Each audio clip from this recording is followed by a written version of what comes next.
Watu hawajui mirathi inavyogawanywa kwenye Uislamu.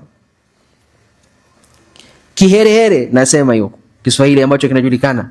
Kiherehere chake anataka apate mali na hana haki ya mali kabisa.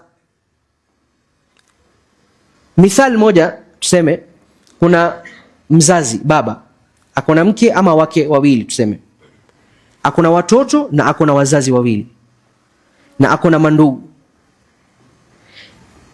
Baba amefariki, huyu mwanamume amefariki ambaye ni baba ya watoto, akona wake wawili na wazazi wawili.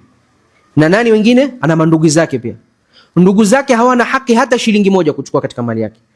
Cha ajabu utakuta hao ma uncles ndio wanarukia mali ambayo sio yao.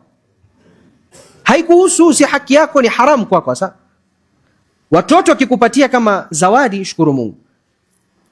Kwako wewe ni kuwasaidia vipi, unaweza kuwasaidia wagawanyiwe haki zao, na ikiwa wanataka kukupatia kama zawadi kidogo ni sawa, lakini huna haki wewe kabisa.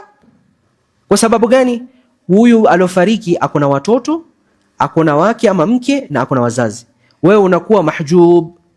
Kisoma, sisi tulisoma faraidh kule, mtu kisoma faraidh utaelewa vizuri. Faraidh ni ilmu ya kugawanya mirathi kwenye kulingana na sharia ya Kiislamu. Utakuta sasa mtoto ama watoto wanalalamika, uncle yetu amechukua mali ya baba yetu yote.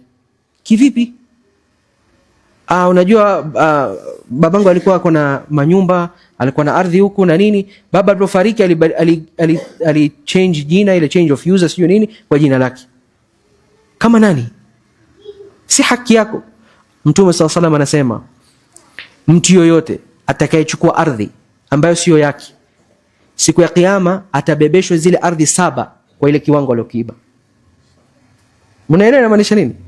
Umechukua ardhi eka 2, eka 5, eka 20, vile ulivyochukua.